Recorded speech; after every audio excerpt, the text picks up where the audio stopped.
నమస్తే అండి. ఇవాళ మనం వినబోయే కథ వ్యామోహం. రచించిన వారు డాక్టర్ అశోక్ కుమార్ గారు. Good morning sir, this is Ashok, new joining municipal commissioner. Oh Ashok, glad to meet you and congrats. Chaudhary గారు మీ ఛాంబర్ చూపిస్తారు, వెళ్లి సంతకం చేసి కూర్చోండి. నేను thank you sir. Kakinada municipal corporation office లో జూనియర్ అసిస్టెంట్ గా జాబ్ సంపాదించాను. మొదటి రోజు, అది కూడా గవర్నమెంట్ ఆఫీసులో. నా జీవిత కల నిజమైన రోజు ఇది. అమ్మా నాన్న చిన్నప్పటి నుండి కూలీనాలి చేసి చదివించారు. ఎన్నో పోటీ పరీక్షలు రాసిన పిదప వచ్చిన లేట్ జాబ్ ఇది. ఈ మధ్యలో నా జీవితంలో జరిగిన పెద్ద సంఘటన పెళ్లి. మా మావయ్య కూతురు స్వాతిని చేసుకున్నాను. పెళ్లై 6 నెలలు గడిచాయి. మాది గుంటూరు పక్కన తెనాలి. అమ్మా నాన్న అక్కడే ఉంటారు. నేను ఒక్కన్నే. నా ఫస్ట్ పోస్టింగ్ ఇక్కడ వచ్చింది. పెద్ద జీతం కాకపోయినా నా కుటుంబానికి ఆసరా.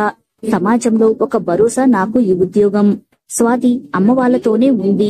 ఇక్కడ కొన్ని రోజులు బయట ఉండి మంచి ఇల్లు చూసి తీసుకెళ్తా అన్నాను. చౌదరి గారు అశోక్ అని పిలిచారు. నేను తేరుకొని సార్ అన్నాను. వెళ్లి 4వ నెంబర్ టేబుల్ దగ్గర పద్మగారు ఉంటారు. ఆవిడ రిజిస్టర్ ఇస్తారు. నీ పేరు ఎంటర్ చేసి పక్కన సంతకం పెట్టు. థంబ్ ఇంప్రెషన్ క్రియేట్ చేస్తాను. రేపటి నుంచి డ్యూటీకి రాగానే థంబ్ వేసి రావాలి. వెళ్లేటప్పుడు కూడా థంబ్ వేసి పోవాలి. శాలరీ టైంకి అవన్నీ చూసి రోజులు లెక్కించి డిపాజిట్ చేస్తారు. రేపు వచ్చేటప్పుడు బ్యాంక్ పాస్బుక్, 2 ఫోటోలు తెచ్చి 2వ టేబుల్ రామారావుకి ఇవ్వు. ఆధార్ కార్డు కూడా. ఒరిజినల్ సర్టిఫికేట్ తీస్తే రేపు నేను చైర్మన్ గారికి చూపిస్తాను. ఈ వారంలోపు నీకు ఐడి కార్డ్ ఇస్తారు, సరేనా అన్నారు. నేను సరే సార్ అన్నాను. మళ్ళీ ఆయన నీ table number 9 system user name password పద్మగారు చెప్తారు. ఆవిడ చెప్పినట్టు ఫాలో అవ్వు అన్నారు. సరే అని తలూపి పద్మగారి టేబుల్ వైపుకి వెళ్లాను. 4వ నెంబర్ టేబుల్ దగ్గర ఎవరో పెద్దావిడ ఉంటారని ఎక్స్పెక్ట్ చేసిన నాకు పద్మని చూసి మైండ్ బ్లాక్ అయిపోయింది. అమ్మాయి నా వయసే ఉండొచ్చు, చాలా అందంగా ఉంది, బాబోయ్ అనిపించింది. నా ఇప్పటి వరకు గడిచిన జీవితంలో ప్రేమ అనే మాటే లేదు. స్వాతిని పెళ్లైతే చేసుకున్నా కాని ప్రేమ అనే మాట సినిమాల్లో చూడటమే. అనుభవం లేదు. దగ్గరకు వెళ్లి నమస్తే మేడం, చౌదరి గారు చెప్పారు. నేను న్యూ జాయినింగ్ అశోక్. పద్మ, ఆహా, మాకు ఇంటిమేషన్ వచ్చింది ముందే. ఇదిగోండి రిజిస్టర్. 23వ నెంబర్ దగ్గర మీ పేరు రాసి సంతకం చేయండి. నేను కొన్ని బేసిక్ ఫైల్స్ ఇస్తాను. అవి ఎలా చెయ్యాలో డేటా ఎంట్రీ చెప్తాను. ఈ రోజుకి ఆ ఫైల్స్ అప్డేట్ చేయండి. రేపటి నుంచి టాక్సెస్ లిస్ట్ వస్తాయి. అవి సిస్టమైజ్ చేయాలి. తను చెప్పుకుంటూ పోతుంది. నాకు తన కళ్ళు బాగా నచ్చాయి. తన ముఖం చూస్తే నాలో కొత్త ఫీలింగ్స్ మొదలయ్యాయి. ఆ క్షణం నాకు పెళ్లయిందని మర్చిపోయాను. ఆ రోజు అలా గడిచింది. మా ఆఫీస్ అటెండర్ కి 200 ఇచ్చి ఇల్లు చూడమన్నాను. ఆ రోజుకి కాకినాడలోని మా ఫ్రెండ్ రమణ ఇంట్లో ఉన్నాను. మరుసటి రోజు అటెండర్ మా ఆఫీస్ కి 2 కిలోమీటర్ల దూరంలో ఒక చిన్న ఇల్లు చూశాడు. లంచ్ టైంలో వెళ్లి చూశాం. ఒక బెడ్రూమ్, చిన్న హాల్, బాత్రూమ్ పర్ఫెక్ట్ గా ఉంది. రెంట్ కూడా 2000. నాకు రీజనబుల్ గా అనిపించింది. ఓనర్ పెళ్లి అయిందా అని అడిగితే అయ్యింది అన్నాను. అప్పుడు అటెండర్ కొద్దిగా పక్కన ఉన్నాడు. వాడికి తెలిస్తే మళ్ళీ ఆఫీస్ అంతా దుర్మాయిస్తాడనుకుని తెలియనివ్వలేదు. పద్మని చూసిన దగ్గర నుంచి నా మనసు కొద్దిగా డిస్టర్బ్ అయిందనడంలో సందేహం లేదు. అడ్వాన్స్ ఇచ్చేశాను. ఇంటికి కాల్ చేశాను. రేపు ఆదివారం వస్తా అని. స్వాతి సరే అంది.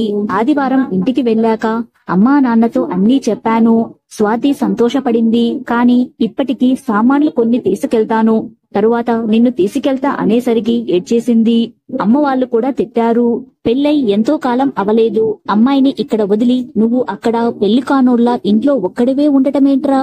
బుద్ధి పనిచేస్తుందా? గుడిసెలో ఉన్న గంజి తాగిన భార్య భర్త కలిసే ఉండాలి అని ఉపన్యాసం ఇచ్చారు. ఇక తప్పలేదు. స్వాతిని తీసుకుని బయలుదేరాను. కాకినాడలో ఇల్లు పరిస్థితి సెట్ అయ్యి కొద్దిగా అలవాటు పడ్డాము. ఒక రోజు ఆఫీస్లో పద్మ పుట్టినరోజు కాబోలు. అందరూ విష్ చేస్తుంటే నేను వెళ్లి విష్ చేయడానికి చెయ్యి కలిపాను. ఆ స్పర్శకి నా మతి పోయింది. మగాళ్ళకి పెళ్ళైనా కూడా పక్క ఆడదాని కోసం పనిచేస్తారు. అదేంటో ఆ మహత్యం. ఆ రోజు సాయంత్రం అందరికీ బయట రెస్టారెంట్ లో బిర్యానీ పార్టీ ఇచ్చింది. నన్ను కొద్దిగా స్పెషల్ గా ట్రీట్ చేస్తున్నట్టు అనిపించింది. నాతో చాలాసేపు మాట్లాడింది. నా చేతులు పట్టుకుంది. ఒక 2 నెలల తరువాత నాకు పెళ్లైన విషయం ఎవరికీ తెలియనివ్వలేదు. మా కొలీగ్స్ మందు పార్టీకి ఇంటికి వస్తాం, ఒక్కడివే కదా అన్న ఓనర్ వంక చెప్పి తప్పించుకున్నాను.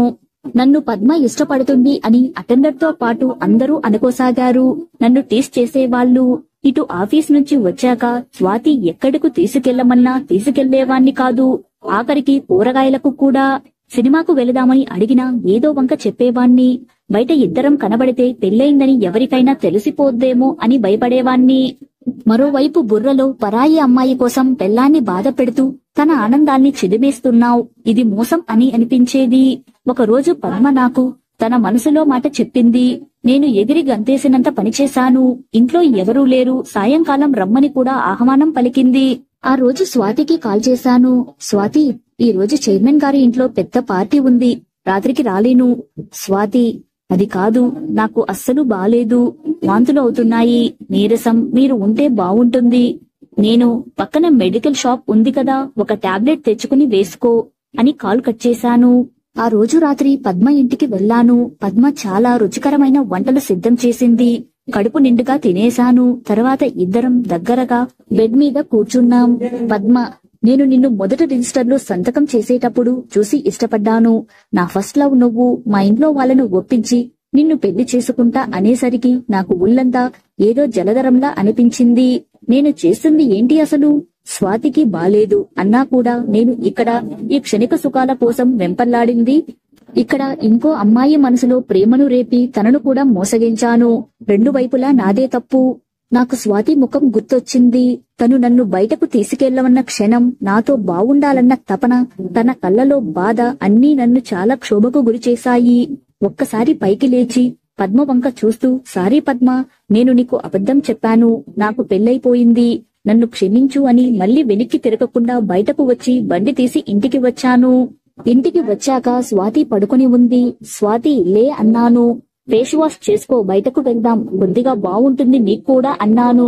తను వెంటనే ఫ్రెష్ అప్ అయి వచ్చింది. బండి తీశాను. తను నా వెనుకగా కూర్చుంది. నా భుజం మీద చెయ్యి వేసింది. అప్పుడు నాకు కలిగిన ఫీలింగ్ ముందు అన్నీ దిగదుడిపే. బయటకు వెళ్ళాక తన కళ్ళలో ఆనందం చూశాను. ఇప్పుడు తను బావుంది. రేపు సినిమాకి వెళ్దామా అని అడిగాను. సరే అని తల ఊపింది. నా మనసులో ఇప్పుడు ఏ గిల్టీ ఫీలింగ్ లేదు. కథ సమాప్తం. కథ నచ్చితే లైక్ చేయండి. ఇలాంటి మరిన్ని వీడియోస్ కోసం మన ఛానల్ ని సబ్స్క్రైబ్ చేసుకోండి. మరో మంచి కథతో మళ్ళీ కలుద్దాం. Thank you.